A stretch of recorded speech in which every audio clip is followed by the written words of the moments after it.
అనుదిన వాగ్దానం, daily promise. దేవుని నామానికి మహిమ కలుగును గాక. మన ప్రభును ప్రియరక్షకుడైన యేసుక్రీస్తు వారి శుభనామములో మీకు నా హృదయపూర్వక వందనాలు తెలియజేస్తున్నాను. ఈ దినం దేవుని వాగ్దానం, దేశమంతయు అప్పగించుచున్నాడు. యెహోషువ 2:24.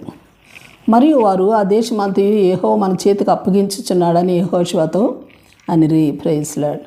మొట్టమొదటిగా ఆదికాండం 12:5-7 వచనాల్లో అబ్రాహాము తన భార్య అయిన శారాయిని, లోతును, వారు ఆర్జించిన యావదాస్తిని, వారు సంపాదించిన సమస్తమైన వారిని తీసుకుని కనాన్ దేశానికి వచ్చారు. అప్పుడు యెహోవా అబ్రాహాముకు ప్రత్యక్షమై నీ సంతానానికి ఈ దేశాన్ని ఇచ్చేదనని చెప్పాడు. అలాగే మరి 13వ అధ్యాయం 14-15 వచనాల్లో చూస్తే యెహోవా, ఇదిగో నీవు కన్నులెత్తి నీవు ఉన్న చోటు నుండి ఉత్తర దిక్కునకు, ఉత్తర తట్టు, దక్షిణ తట్టు, తూర్పు తట్టు, పడమర తట్టును మరి చూడు, ఎందుకనగా నీవు చూస్తున్న ఈ దేశాన్ని అంతటిని నీకును నీ సంతానానికి సదాకాలం ఇస్తానని చెప్పారు. 15వ అధ్యాయం 18-21 వచనాలు చూస్తే ఐగుప్తు నది మొదలుకొని గొప్ప నది యూఫ్రటీస్ నది వరకు ఈ దేశమును నీ సంతానానికి ఇచ్చి ఉన్నాను అని అబ్రాహాముతో నిబంధన చేశాడు. అలాగే 17వ వచనంలో మరి 13-17లో నీవు లేచి ఈ దేశం యొక్క పొడుగున వెడల్పున దానిలో సంచరించు, అది నీకు ఇచ్చేదని అబ్రాహాముతో చెప్పారు. మరి అలాగే ద్వితీయోపదేశకాండం 1:7-8 వచనాల్లో మోషేతో చెబుతున్నారు, మీరు తిరిగి మన్యములోను, లోయలోను, సముద్ర తీరంలోను ఉన్న స్థలములన్నిటిలోను లెబానోను పర్వతాలు, మహానది యూఫ్రటీసు నది వరకును వెల్లుడి. ఇదిగో ఆ దేశమును మీకు అప్పగించి తిని మీరు వెళ్ళి ఆ దేశాన్ని స్వాధీనపరచుకోరండి అని చెప్పారు. అలాగే 10:24 వచనంలో మీరు అడుగుపెట్టి ప్రతి స్థలము మీది అగును, అరణ్యము, పర్వతాలు, నది, ఎర్ర సముద్రము మరి వరకు మీ సరిహద్దు వ్యాపించుంటుందని ప్రభువారు సెలవిచ్చారు.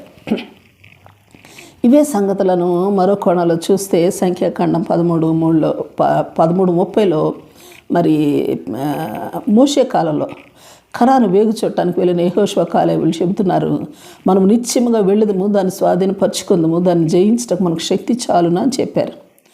14-8 వచనంలో ఆ దేశంలో మనల్ని చేర్చి దాన్ని మనకు ఇచ్చును అని చెప్పారు. యెహోషువ కాలంలో ఎరుకోను వేగు చూడటానికి వెళ్ళి వచ్చిన ఇద్దరు కూడా చెబుతున్నారు, మరి ఆ దేశం అంతయు యెహోవా మన చేతికి అప్పగిస్తున్నాడని చెప్పారు. మరి అది 14వ అధ్యాయం 8వ వచనంలో ఉంటుంది సంఖ్యాకాండం. మరికొన్ని లేఖన భాగాలు మనం పరిశీలిస్తే కీర్తన 2:8 భూమిని దిగంతముల వరకు సరిహద్దుగా విశాలపరచబడింది, సొత్తుగా ఇస్తానన్నాడు దేవుడు. యోహాను 4:35లో ఇదిగో మీ కనులు ఎత్తి మరి పొలాలు చూడండి, అవి ఇప్పుడే తెల్లబారి మరి కోతకు వచ్చాయి అని చెప్పారు. Praise lord.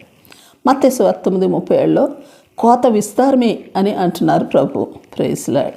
మరి ఈ లేఖన భాగాలన్నీ మనం పరిశీలిస్తే మరి ఆ దేశం అంతటిని మనకు అప్పగించడానికి దేవునికి ఇష్టమై ఉంది. అది అబ్రాహాము అయినా, మోషే అయినా, యెహోషువ అయినా, లేక పేతురు, యోహాను, యాకోబులైనా, తోమా అయినా, చివరికి నీవైనా నేనైనా మరి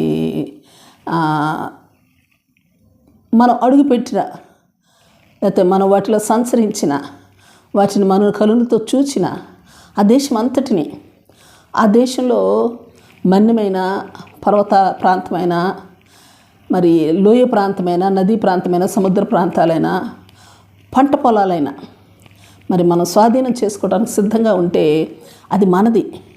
అవతలి వారు మన మీదకి యుద్ధానికి వచ్చినా, మనమే వారిపై యుద్ధం ప్రకటించిన, యుద్ధము యెహోవాదే, యుద్ధం చేయవాడు ఆయనే. యుద్ధభూమిలో మనం నిలిచినట్లయితే సైన్యములకు అధిపతిగా యెహోవా ఆయన థీరీలో, ఆయన ప్రాసెస్లో ఆయన యుద్ధం చేస్తాడు, మనతో చేయిస్తాడు. చివరికి విజయం మనదే. Praise lord.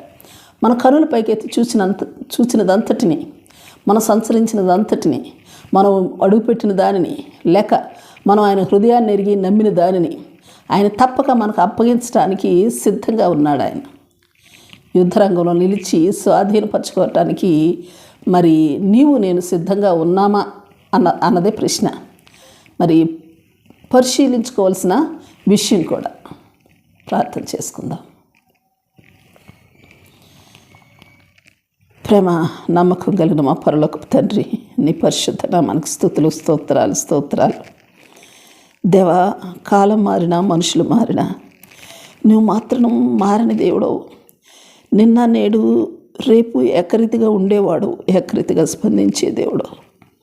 మా కనులపైకి ఎత్తి పరిశీలించిన ప్రతి ప్రదేశాన్ని స్వాధీనపరచుకున్నటకు మనస్సు గలవారమే.